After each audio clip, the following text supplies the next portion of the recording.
Hello everyone. The next video is MCQs on operating system part 2। Part 1 already मैंने पहले upload कर दिया है। पार्ट 2 है कुछ अनदर MCQs थे जो कि मैं और आपको बताना चाह रही थी। तो स्टार्ट करते हैं। What is the Microsoft Windows? Microsoft Windows क्या है? क्या ऑपरेटिंग सिस्टम है, ग्राफिक्स प्रोग्राम है, वर्ड प्रोसेसिंग है, डेटाबेस प्रोग्राम है? As you know very well, as everyone know very well, operating system है।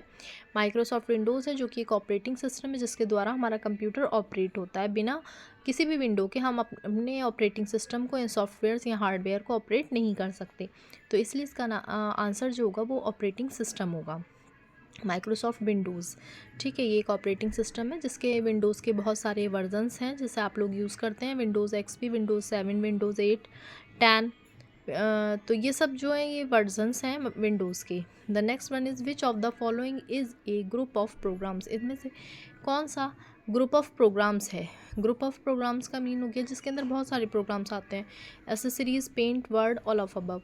देखिए, पेंट के अंदर बहुत सारे प्रोग्राम नहीं आते कि पेंट पर जाएंगे तो केवल पेंट ही ओपन होगा, वर्ड पर जाएंगे तो केवल वर्ड ही ओपन होगा। एसेसरीज़ है, जब आप स्टार्ट बटन पर जाते हैं एक लिस्ट खुलती है, वहाँ पर आपको ऑप्शन मिलता है एसेसरीज़ का। जब हम एसेसरीज़ में जाते हैं जिसके अंदर हमें बहुत सारे प्रोग्राम्स मिलते हैं, बहुत सारे प्रोग्राम्स का ग्रुप मिलता है जिसमें पेंट भी होता है, नोटपैड भी होता है, वर्ड भी होता है, एक्सेल भी होता है, PPT भी होता है। तो बहुत सारे प्रोग्राम्स होते हैं, तो वो मिलते हैं हमें एसेसरीज़ में। सो the answer is accessories. The next one is which of the following is an example of a real time operating system? इनमें से कौन सा एग्जाम्पल है रियल टाइम ऑपरेटिंग सिस्टम का? रियल टाइम ऑपरेटिंग सिस्टम का example पूछा है। Mac नहीं है, डॉस नहीं है, विंडोज़ 10 नहीं है। ठीक है, ये तीनों ही ऑपरेटिंग सिस्टम है लेकिन ये रियल टाइम ऑपरेटिंग सिस्टम नहीं है। रियल टाइम ऑपरेटिंग सिस्टम क्या है? Process control. Process control is a best example of real time operating system. Next is which Windows was introduced to My Computer? इनमें से कौन सी विंडो है जो कि हमारे कंप्यूटर पर इंट्रोड्यूस हुई है? ठीक है, तो विंडोज़ 95 सबसे पहले जो आई थी विंडो, जब पर्सनल कंप्यूटर्स आए थे। हमारे कंप्यूटर का मतलब है पर्सनल कंप्यूटर्स जब स्टार्ट हुए थे, जब यूज़ करना शुरू किया गया था ऑफिस वर्क को, तो सबसे पहले विंडोज़ 95 स्टार्ट की गई थी। ठीक है, यानी माई कंप्यूटर जो उसमें ऑप्शन आता था माई कंप्यूटर, वो सबसे पहले विंडोज़ 95 में आता था। Which type of command are required to perform various task in DOS? किस प्रकार की कमांड की ज़रूरत होती है परफॉर्म करने के लिए डॉस के अंदर? इंटरनल कमांड्स की, एक्सटर्नल कमांड्स की, वैल्यूएबल कमांड्स की, या फिर प्राइमरी कमांड्स की? एक्सटर्नल कमांड्स की। एक्सटर्नल कमांड्स का मतलब है हम बाहर से कोई भी कमांड देते हैं। एक्सटर्नल कमांड का मतलब है जितनी भी हम ज़्यादातर कमांड देते हैं फाइल को बनाने की, फाइल को ओपन करने की। Suppose we want to create a file in a DOS, then we have to type copy con command, that is external command. If we want to open any file, then we have to type command, type, type, then file name. ठीक है, if we want to see the list of files and directories, so we can type dir command. We want to delete any file, then we can type del. These all commands are external commands. Okay, what is the number of characters contained in the primary name of the file of the MS-DOS? MS-DOS की file में जो primary name है, primary name कौन सा होता है? वो name जो हम रखते हैं, जिस भी नाम से हम फाइल बना रहे हैं, दैट इज़ प्राइमरी नेम। ठीक है, वो नेम के कितने करेक्टर हो सकते हैं फाइल के अंदर? तो वो हो सकते हैं आपके 8 करेक्टर्स। ठीक है, आप अपनी फ़ाइल का नाम 8 करेक्टर्स के अंदर रख सकते हैं, जो भी आप नाम अपनी फ़ाइल को देना चाह रहे हैं। ठीक है, so the answer is first.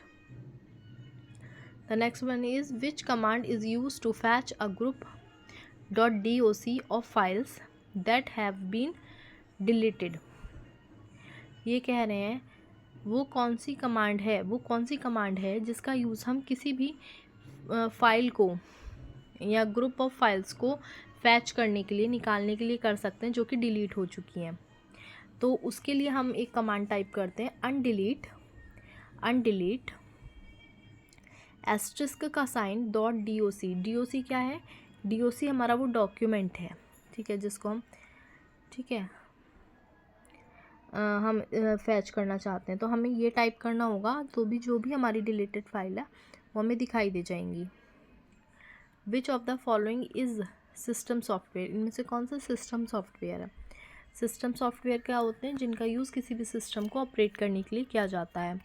So the answer is first one is operating system, compiler, utilities, all of above. So the answer is all of above, because सभी का यूज़ हम कंप्यूटर को ऑपरेट करने के लिए करते हैं। देखिए, अगर मोस्ट पूछा जाए तो ऑपरेटिंग सिस्टम है, अदरवाइज़ कंपाइलर भी कंप्यूटर को रन करने के काम आता है, और यूटिलिटीज़ भी। यूटिलिटीज़ क्या होती हैं? यूटिलिटीज़ होते हैं जैसे कि आपकी सी लैंग्वेज, C++, डॉस, ठीक है, ये भी ये सारे सॉफ्टवेयर यूटिलिटीज़ में आते हैं। तो इन सभी का रोल है किसी भी कंप्यूटर या सिस्टम को रन करने के लिए।